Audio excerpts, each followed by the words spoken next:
King Goodwill Zwelithini, the longest reigning monarch in South Africa, ascended to the throne in 1971 after the death of his father, King kaBhekuzulu Solomoni. He became the 8th monarch of the Zulu kingdom.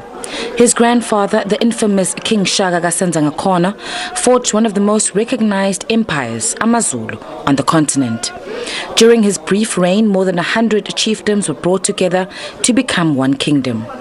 In the earlier years on the throne, the king, then in his 20s, quietly led his subjects while being groomed further. And while he remained non-partisan, the political climate at the time made it difficult for him to avoid being drawn into politics. The black majority were pushing back against the oppressive apartheid system, and in KwaZulu-Natal the situation had taken a turn for the worst. In the 80s, the monarch was drawn into controversy over the state of the then KwaZulu and the government's plans for it to become a fully independent homeland. South Africa was on the brink of a new era, preparing to usher in democracy. The late former President Nelson Mandela met with the king on several occasions over the situation in KwaZulu-Natal. This led to the two forming a strong bond. In a speech delivered by President Mandela at the king's 50th birthday, he paid tribute to the militant anti-colonialist struggles of the Zulu royal house, a legacy which he said dated back to the days of kings like Shaka. Mandela praised the monarch for his refusal to collaborate with the apartheid authorities when the then Bantustan policy was introduced. The two continued to work together in the early 90s to quell the political violence that had spread across the province and claimed thousands of lives. My message to those of you involved in this battle of brother against brother is this. Take your guns, your knives, and your pangas and throw them into the sea. Throughout the years, the king continued to work with and support the government. At times, he was the voice of reason. Government saw the king as key to peace, stability, growth and development in the province. Government and political party leaders kept him abreast of important developments in the province and country. And Your Majesty, we are going to work very hard to forge the unity that you so want to see in the ANC, the unity that the majority of our people so dearly want to see. As the EFF, we recognize traditional leadership. As the EFF, we are ready to work with the traditional leadership, and we're officially also introducing ourselves. We've handed over our presence.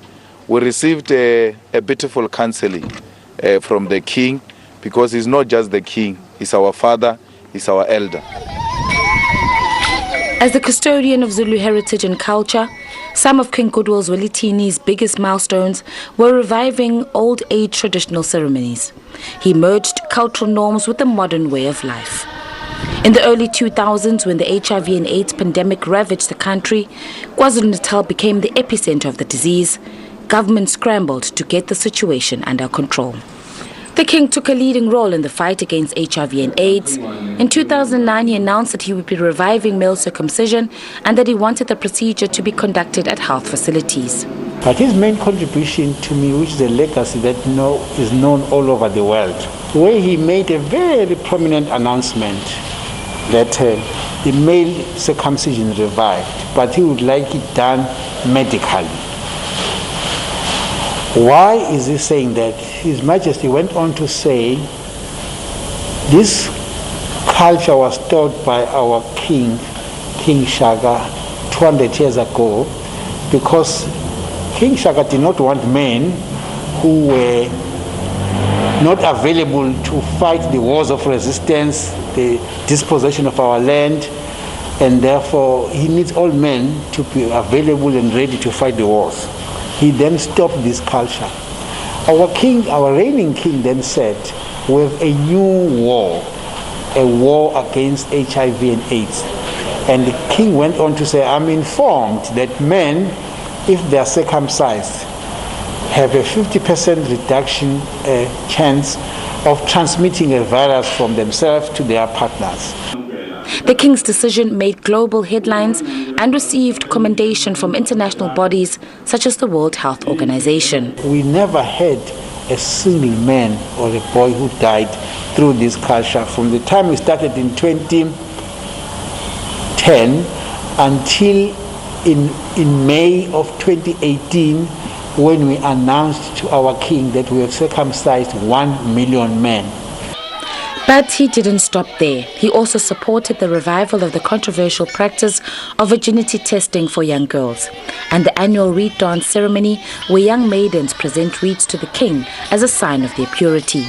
For the king, the ceremony was more than just discouraging sexual activity, but an opportunity to interact with young girls and instill moral values.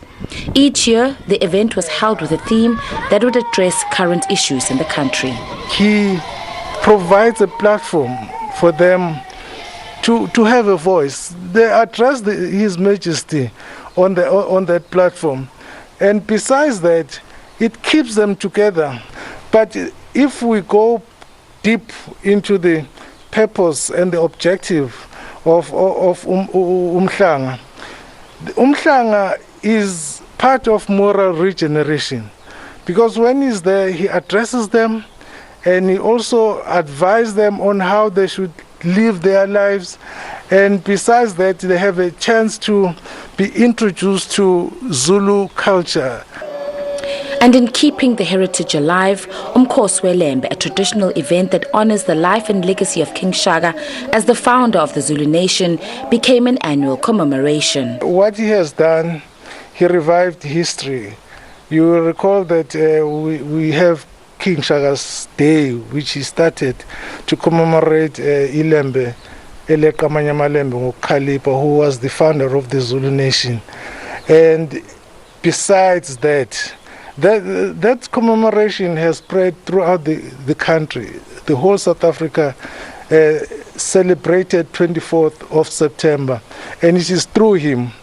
And that celebration alone, it brings people of all walks, Zulus and non-Zulus, even people from Swaziland, Mpumalanga, and all over, even from the Eastern Cape, they do come and attend this ceremony. So he is a unifier. The king's reign, though, was not without controversy. At times, he came under fire for statements that he made during his public events.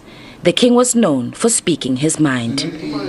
The Human Rights Commission was called upon several times to investigate the king for homophobic comments and even hate speech. The monarch also faced much scrutiny and criticism for his lavish lifestyle. The KZN government will annually allocate millions of rands to the royal household to support the king and his family.